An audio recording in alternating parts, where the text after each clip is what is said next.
Maya held the old brass keys in her hand, feeling their weight as she stood outside the dusty shop. The morning sun barely touched the narrow street where her uncle's antique store sat, between a coin laundry and an empty building with broken windows.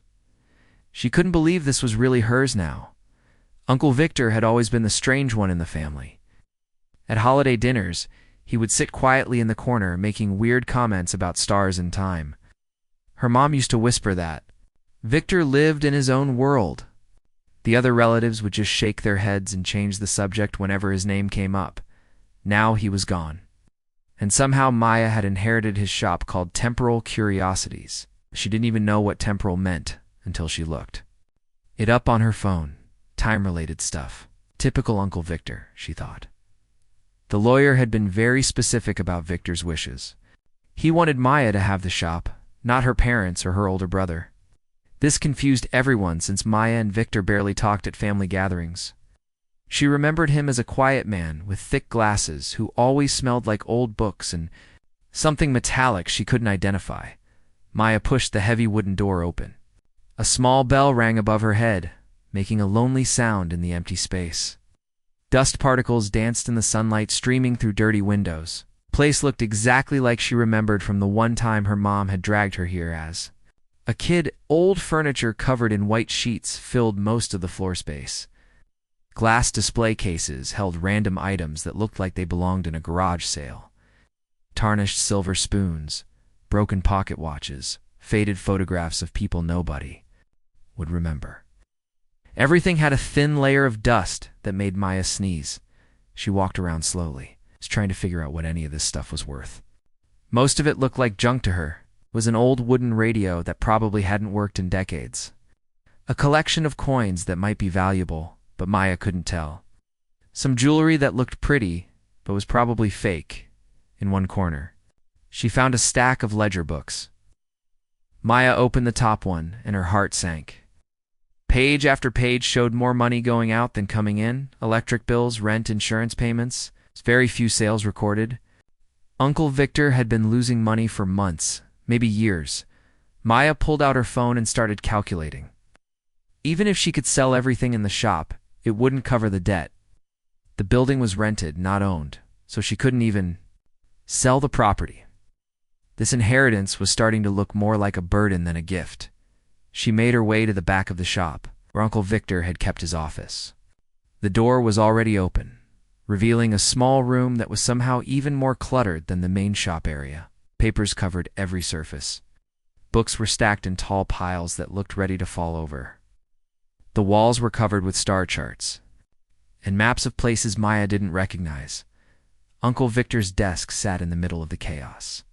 On it was an old computer that looked like it was from the 1990s, surrounded by notebooks filled with handwriting Maya couldn't read. The symbols looked almost like letters, but not from any language she knew.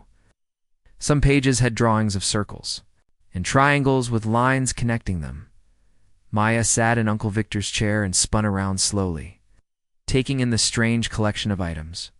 There were metal devices she couldn't identify, tools that didn't look like they belonged to any trade she knew about, and bottles filled with colored liquids. Everything felt important to Uncle Victor, but it all looked like garbage to Maya. She opened one of the desk drawers, hoping to find something that made sense. Inside were more notebooks, some business cards for suppliers she'd never heard of, and a few photographs. The photos showed Uncle Victor with people Maya didn't recognize, standing in front of the shop. But something was odd about the pictures. The people with Uncle Victor looked normal enough, but their clothes seemed strange, like they were from different time periods all mixed together. As Maya continued searching through the office, she started to feel frustrated. Nothing here gave her any clue about what Uncle Victor had really been doing. The business records showed almost no customers, but somehow he had kept the shop running for over 30 years. Where had the money come from? The air in the office felt thick and stuffy. Maya noticed that despite having no windows, there seemed to be a slight breeze coming from somewhere. She followed the cool air toward the back wall where a tall bookshelf stood against what should have been the building's exterior wall. Maya approached the bookshelf and felt the cool air more strongly. It was definitely coming from behind the books. She started pulling volumes off the shelves, looking for a gap or opening. The books were heavy and old, with titles about astronomy, physics, and subjects she had never heard of. When she had removed about half the books, Maya noticed something strange. The bookshelf didn't seem to be attached to the wall. In fact, when she pushed against it slightly, it moved. Not like it was loose or falling apart, but like it was designed to move.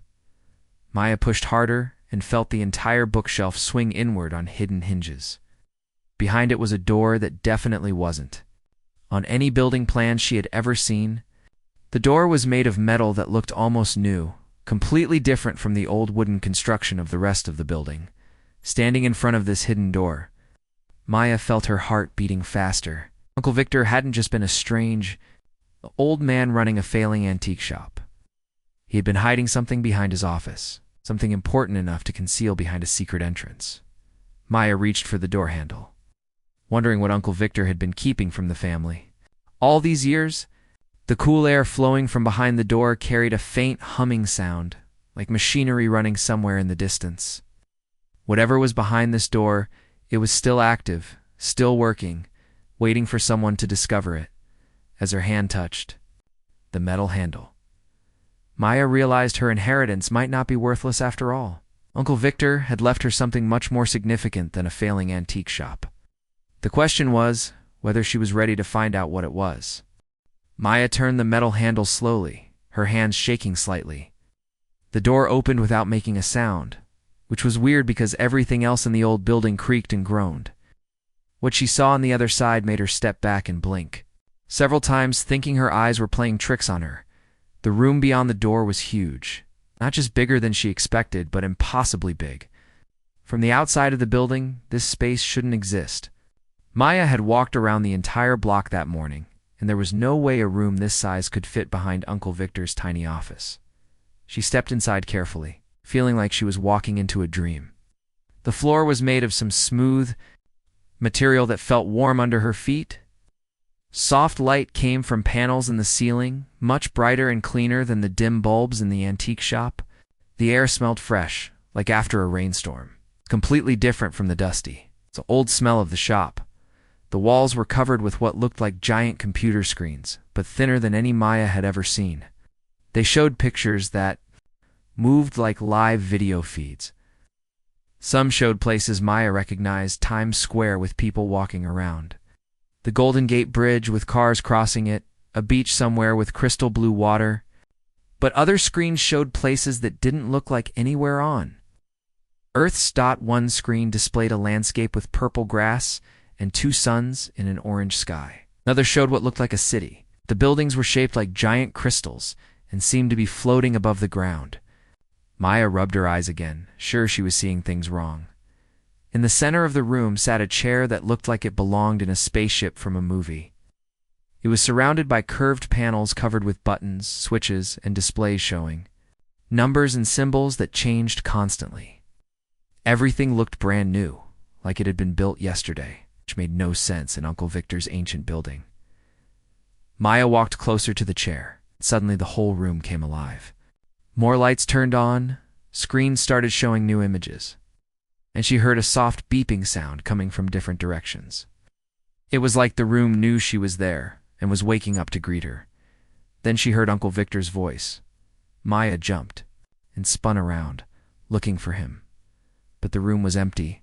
The voice was coming from speakers hidden somewhere in the walls. It was definitely Uncle Victor, speaking in the same quiet, careful way she remembered from family dinners. Maya, the recording said, and hearing her name made her heart pound. If you're listening to this, it means I'm gone and you found my real work. I know this must be very confusing and probably frightening. Please don't run away. Sit down and let me explain. Maya looked around for another chair but didn't see one. The only seat was the strange chair in the center of the room. She approached it slowly and sat down.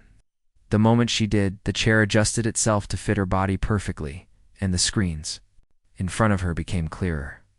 Uncle Victor's voice continued. The antique shop upstairs is just a cover story. My real job has been to watch and protect our town and our planet from things that most people don't know exist. This room is an observation station, one of many hidden around the world. Maya. Stared at the screens showing impossible places with purple skies and floating cities. Her brain was trying to process what Uncle Victor was telling her, but it seemed too crazy to be real. "Those places you're seeing on the screens are real," Uncle Victor's voice said, as if he could read her thoughts. "There are other worlds, other dimensions that exist alongside our own. Most of the time, they stay separate from Earth. But sometimes, things cross over, and when they do, it's my job to notice and decide if they're dangerous." One of the screens changed to show what looked like a map of their town. Maya could see the familiar streets, the high school, the park where she used to play as a kid. But there were also strange symbols marked at different locations around. Town blinking softly in various colors. "Every item in the antique shop upstairs is actually a sensor," Uncle Victor explained. "That old radio picks up dimensional frequencies. The broken watches monitor time distortions. Even the dusty picture frames detect energy signatures that don't belong in our reality." Maya thought about all the junk she had dismissed as worthless earlier. None of it had been junk at all. Uncle Victor had built an entire detection system disguised as a failing antique shop. "I chose you to inherit this because you have something. The rest of the family doesn't," the recording continued. "You've always been curious about things that don't make sense. Remember when you were 8 and insisted you saw a cat disappear into thin air in our backyard? Everyone said you were imagining things, but I knew you had really seen something." Maya did remember that day. A orange cat had been sitting under Uncle Victor's apple tree, and when she blinked, it was gone. It's not like it ran away, but like it had never been there at all. Her parents had told her she was being silly, but Uncle Victor had given her a knowing. Look across the dinner table. "The reason our family always thought I was strange is because I had to act strange," Uncle Victor's voice said. "I couldn't tell them about visitors from other worlds, about creatures that slip between dimensions, about the responsibility of keeping Earth safe from things that could hurt it. So I let them think I was just a weird old man who collected junk." More screens activated around Maya, showing data that scrolled by too fast for her to read. Numbers, charts, and symbols filled the displays. She was starting to understand that this wasn't just some elaborate joke or movie set. Uncle Victor had been running a real operation from his hidden room. The shop never made money because making money wasn't the point, the recording explained. "My real job was funded by people you'll meet soon, people who understand what I was doing here. I've been waiting for someone to take over my work." Maya felt overwhelmed. This morning she had inherited what she thought was a worthless antique shop. Now she was sitting in some kind of secret command center learning that her weird uncle had been protecting the entire planet from alien threats. "I know this is a lot to take in," Uncle Victor's voice said gently. "You don't have to decide anything right now. But Maya, something big is coming. The sensors have been picking up readings I've never seen before. Whatever is approaching Earth, it's bigger and more powerful than anything I've dealt with in 30 years. The screens around Maya suddenly flashed red, and an alarm sound filled the room. She gripped the arms of the chair as numbers and symbols raced across the displays, even without understanding what any of it meant. Maya could tell something was wrong. Uncle Victor's recorded voice spoke one final time. "It looks like your training is going to start sooner than I hoped. Don't be afraid, Maya. You're stronger than you know, and you're not alone in this." The recording ended, leaving Maya sitting in the glowing room surrounded by screens showing worlds she never knew existed, realizing that her life had just changed in ways she couldn't even begin to understand. The red flashing lights made Maya's heart race. She had no idea what the alarms meant, but they definitely didn't sound good.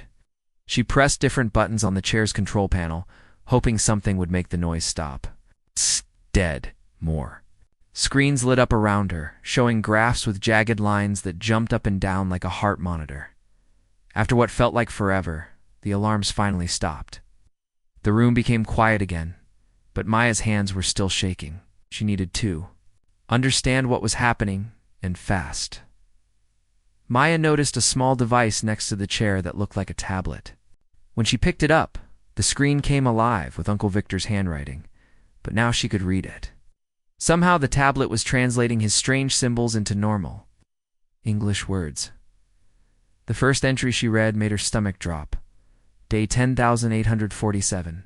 Detected unusual energy signature from Sector 7, similar to the Phoenix incident of 1987, but stronger. Increasing monitoring of dimensional barriers in the downtown area. Maya flipped through more pages. Uncle Victor had been tracking strange events for decades. Things like temporal echoes in the park, where kids sometimes saw the same dog playing fetch for hours without getting tired.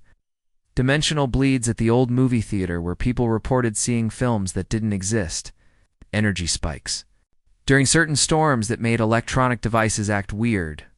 All these things that people in town had dismissed as coincidences or made-up stories were actually signs that other realities were touching their world. Maya found a section labeled Equipment Guide and started reading. That dusty old radio in the shop wasn't broken at all. It was designed to pick up communications between dimensions. The cracked mirror in the corner could show reflections of parallel versions of their town. Even the rusty wind chimes outside were actually sensors that detected when something crossed over from another reality. She learned that the pocket watches didn't tell time in the normal way.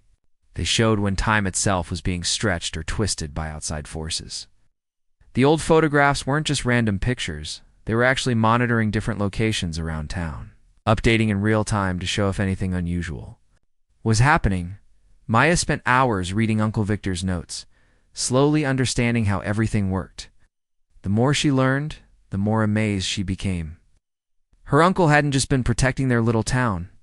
He was part of something much bigger.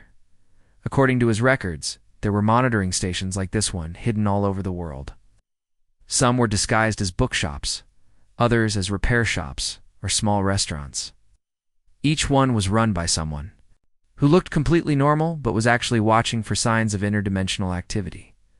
The network of stations shared information with each other. If something dangerous was detected in one location, all the other stations would be warned. Maya found logs of Uncle Victor communicating with stations in places like Tokyo, London, and Cairo, sharing data about energy patterns and potential threats. But the most recent entries in Uncle Victor's journal were different, more worried, more urgent. Day 11,203, the readings are getting stronger every day. Whatever is coming toward Earth. It's bigger than anything we've seen before. I've contacted the other stations, and they're seeing the same patterns. Command says they're sending a team to evaluate the situation. Maya's hands were trembling as she read the next entry.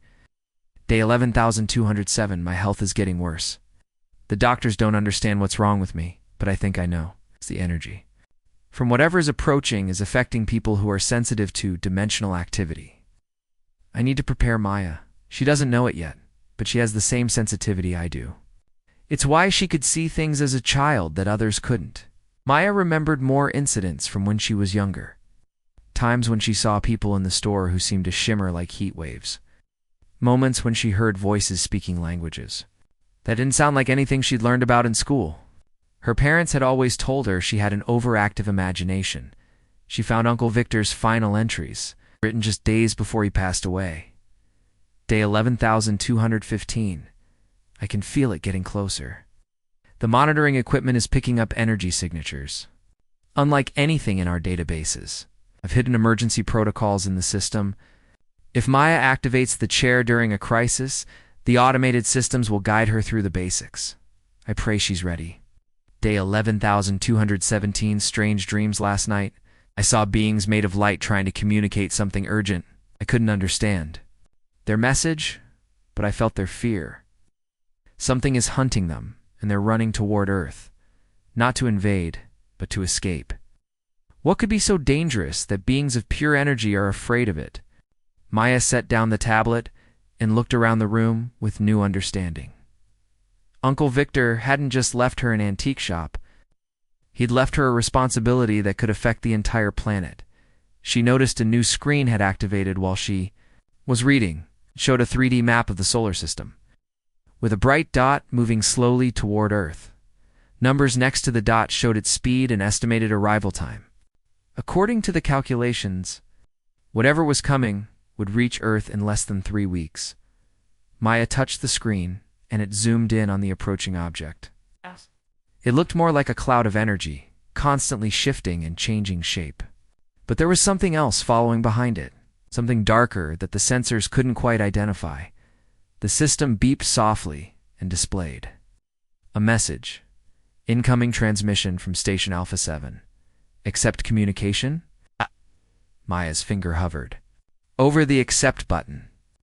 She was about to make contact with other people who knew about Uncle Victor's secret work. People who might be able to help her understand what was coming and what she was supposed to do about it. But accepting the transmission would also mean fully stepping into Uncle Victor's role. Once she started communicating with the other stations, there would be no going back to her normal life. She would officially become Earth's newest guardian. Whether she felt ready or not, Maya thought about her uncle sitting in this same chair for 30 years, watching over their town while pretending to be just another eccentric old man. She thought about the approaching energy cloud and whatever was chasing it toward Earth. She thought about all the people in town going about their daily lives, completely unaware that something dangerous might be heading their way. Taking a deep breath, Maya pressed accept. A woman's voice came through the speakers, speaking with a slight accent Maya couldn't identify. Station Echo 12. This is Dr. Chen at Alpha 7. Victor, we've been trying to reach you for days. The readings here are off the charts. Please respond. Maya cleared her throat nervously. This isn't Victor, she said. This is Maya, his niece. Uncle Victor passed away a few days ago, and I just found this room. There was a long pause before Dr. Chen responded, and when she did, her voice was filled with concern.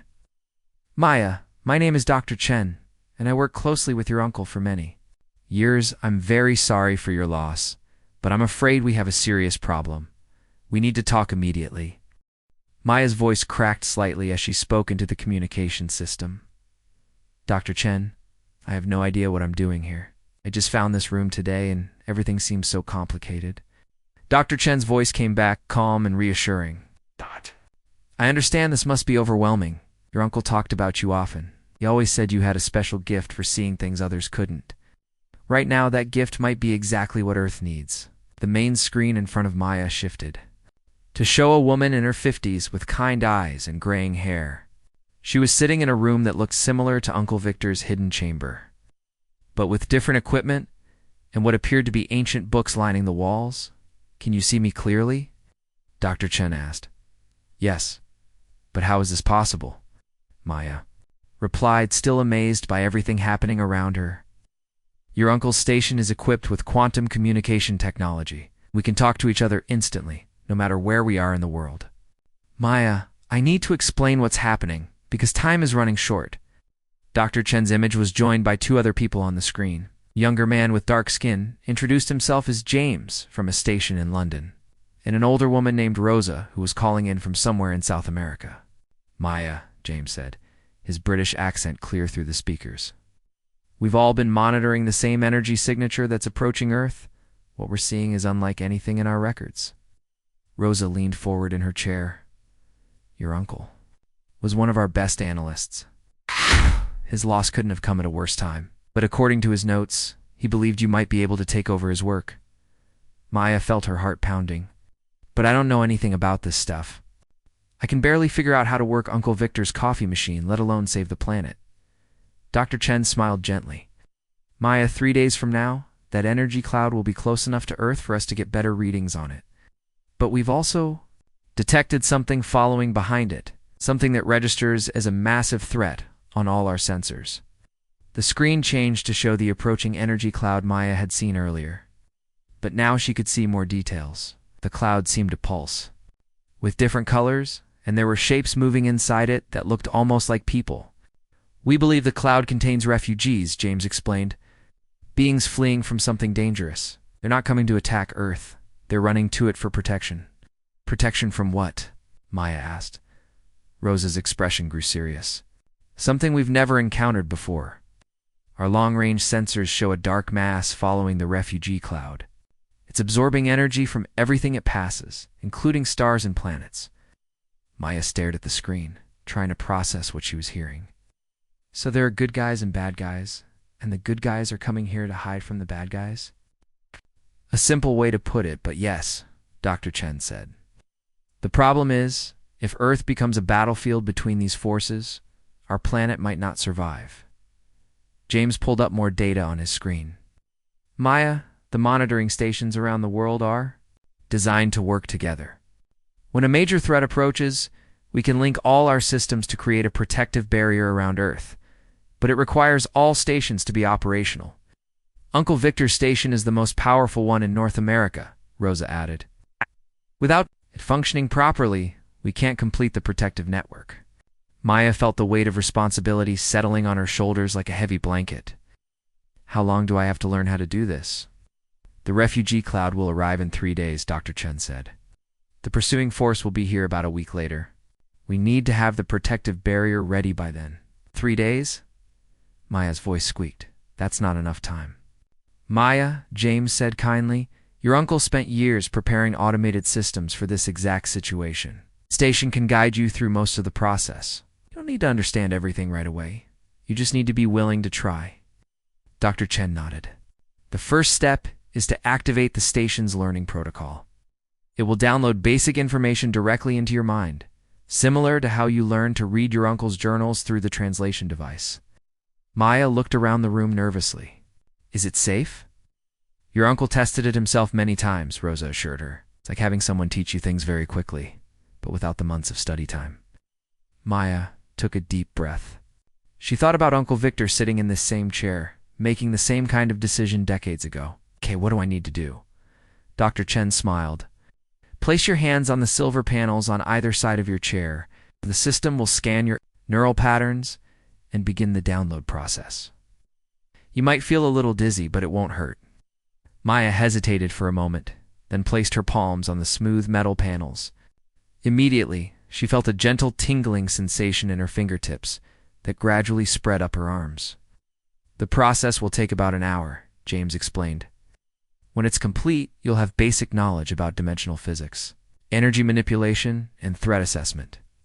As the tingling sensation reached her head, Maya began to feel different.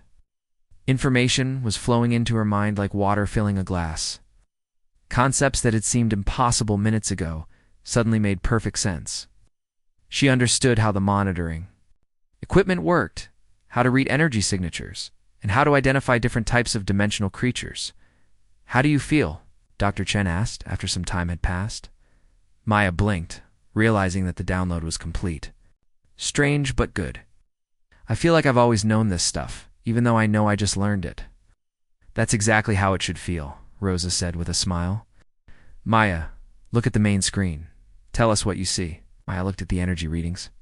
Displaying on the screen in front of her. Now, instead of meaningless numbers and symbols, she could understand what everything meant. The refugee cloud contains about 50,000 individuals. They're not from our dimension originally. They've been traveling between realities, running from something that's been hunting them for a very long time. Excellent, James said. Impressed. What else can you tell us? Maya studied the data more carefully. The dark mass following them isn't just one creature. It's like a swarm of something, all working together. It's not just following the refugees. It's learning from them, getting stronger by absorbing their energy signatures. Dr. Chen exchanged glances with the others. Maya, you're reading the data better than some people who have been doing this for years. Uncle Victor was right about your natural abilities, Rosa added. With the basic training complete, you should be able to help us prepare Earth's defenses. Maya felt a surge of confidence mixed with nervousness. Knowledge in her head told her this was going to be dangerous, but it also told her it was possible to succeed. What's our next step? Maya asked. James leaned forward. Tomorrow, the refugee cloud will be close enough for direct communication. We need to find out exactly what they're running from and how we can help them without putting Earth at risk. And Maya, Dr. Chen added, tomorrow night, you'll experience your first direct contact with beings from another dimension. Uncle Victor always said that would be the real test of whether someone was ready for this job. Maya looked around the incredible room that had been hidden behind Uncle Victor's dusty antique shop. Less than 24 hours ago, she had thought her biggest problem was figuring out how to pay off her uncle's debts. Now she was preparing to help save Earth from an interdimensional threat. I think I'm ready, Maya said, surprising herself with how confident she sounded. Good, Dr. Chen replied. because ready or not, they're coming. Maya woke up the next morning feeling like she had lived two different lives. Her old life, where the biggest worry was paying rent and finding a decent job. In this new life, where she was responsible for helping protect Earth from creatures that most people didn't even know existed. She made coffee in Uncle Victor's tiny kitchen above the shop, looking out the window at people walking to work. Everyone looked so normal, so unaware that in just 2 days, refugees from another dimension would arrive seeking safety. Maya wondered how Uncle Victor had managed to live with this knowledge for 30 years without going crazy. The communication system in the hidden room had been beeping softly since dawn. Maya hurried downstairs and through the secret door, where she found messages waiting from monitoring stations around the world. Dr. Chen's face appeared on the main screen. Maya, good morning. Are you ready for today? As ready as someone can. Be for talking to interdimensional beings for the first time, Maya replied, settling into the control chair. The refugee cloud will be in communication range in about an hour, Dr. Chen explained. We've prepared a basic greeting protocol, but Maya, there's something important you need to know. These beings communicate through emotions and images rather than words. James joined the conversation from his London station. Maya, when you make contact, you might see flashes of their memories, feel their emotions directly. It can be overwhelming the first time. Maya nodded, though her stomach was doing flips. What am I supposed to ask them? Find out what they're running from, Rosa said, her image appearing on screen from South America. And ask if there's a way to help them without bringing danger to Earth. Maya spent the next hour reviewing the contact protocols when the time came. She placed her hands on the communication panels and felt the system connecting her mind to something vast and distant. The first sensation wasn't sound or sight, but pure emotion. Fear so intense it made Maya gasp. These beings had been running for a very long time, and they were exhausted. Behind the fear, though, she felt something else. Hope. They believed Earth might be safe. Images began flooding Maya's mind. She saw worlds being consumed by darkness, entire civilizations disappearing as something hungry and endless swept across the galaxy. The beings in the refugee cloud weren't warriors or invaders. They were teachers, artists, families with children, survivors of dozens of worlds that no longer existed. Maya focused her thoughts, trying to project a greeting. Immediately, she felt their surprise and relief. They hadn't expected to find someone who could communicate with them so clearly. Through the mental connection, Maya learned their story. The dark force pursuing them was called the Void Swarm, creatures that existed only to consume energy and expand. They had been moving through dimensions for countless years, destroying everything. In their path, the refugees had been running from world to world, but each time the swarm found them and destroyed their new home. One of the refugee leaders, a being who felt ancient and wise, communicated directly with Maya. Through shared images, he showed her that Earth was different from other worlds they had encountered. The planet had natural barriers that made it harder for the Void Swarm to attack, especially if those barriers were strengthened by the monitoring stations. Maya felt a spark. Of hope? You mean we can actually stop them? The ancient beings shared more images. The monitoring stations around Earth were designed with technology that could create a protective field strong enough to hold back the Void Swarm, but it would require all the stations working together, and it would need someone with natural sensitivity to dimensional energy to coordinate the defense. Someone like me, Maya realized. The connection confirmed her understanding. Uncle Victor had been preparing for this moment his entire career. The refugee cloud wasn't just seeking shelter. They were the key to activating Earth's defenses. Their combined energy, channeled through the monitoring network, to create a barrier the Void Swarm couldn't break through. But there was a cost. Once the barrier was activated, Earth would become visible to other threats in the galaxy. The planet would no longer be hidden and ignored. Maya would need to be ready to face whatever came next. Maya felt the weight of the decision settling on her shoulders. She could refuse, let the refugees continue running, and hope the Void Swarm never found Earth on its own. She could accept the responsibility and change her world forever. She thought about Uncle Victor, quietly protecting their town for decades. She thought about all the people walking around outside, unaware that their safety depended on decisions being made in hidden rooms like this one.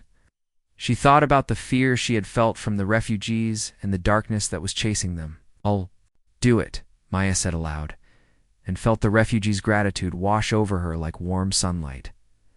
The next 6 hours were the most intense of Maya's life. Working with Dr. Chen and the other station operators, she helped guide the refugee cloud to safe positions around Earth.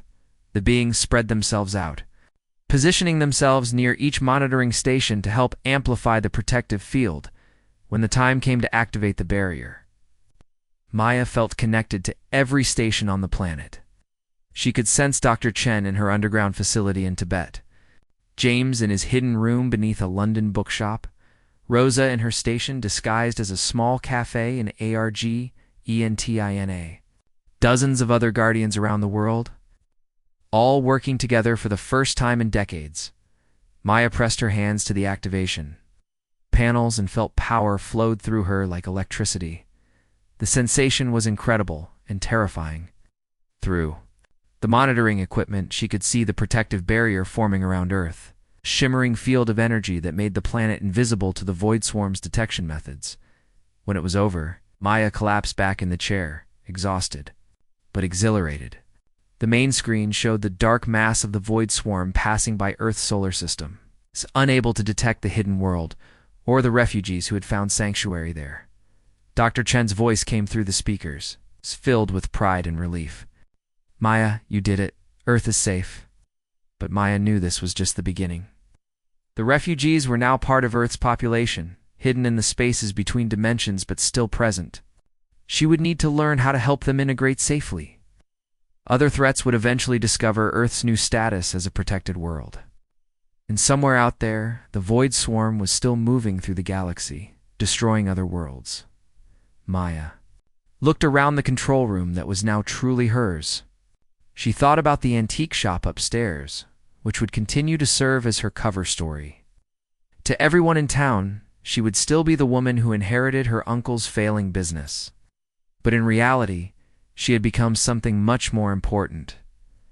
6 months later, Maya had settled into her new life completely.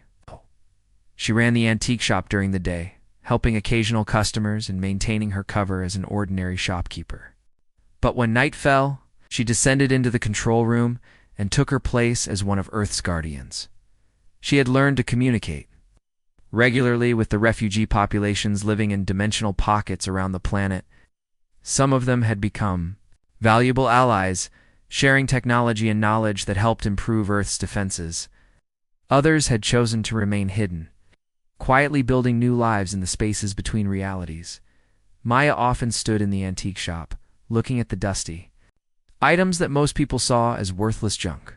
She knew the truth now that the most important things in life were often hidden in plain sight, protected by people who seemed ordinary but carried extraordinary responsibilities.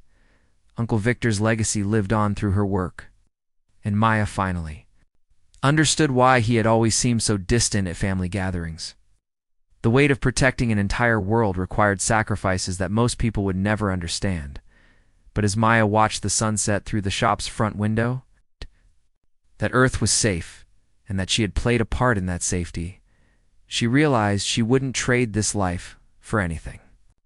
She had inherited far more than an antique shop. She had inherited the chance to make a real difference in the universe. And sometimes, late at night when the monitoring equipment was quiet and the protective barriers were strong, Maya could swear she felt Uncle Victor's presence in the control room. Proud of what she had become and confident that Earth's future was in good hands.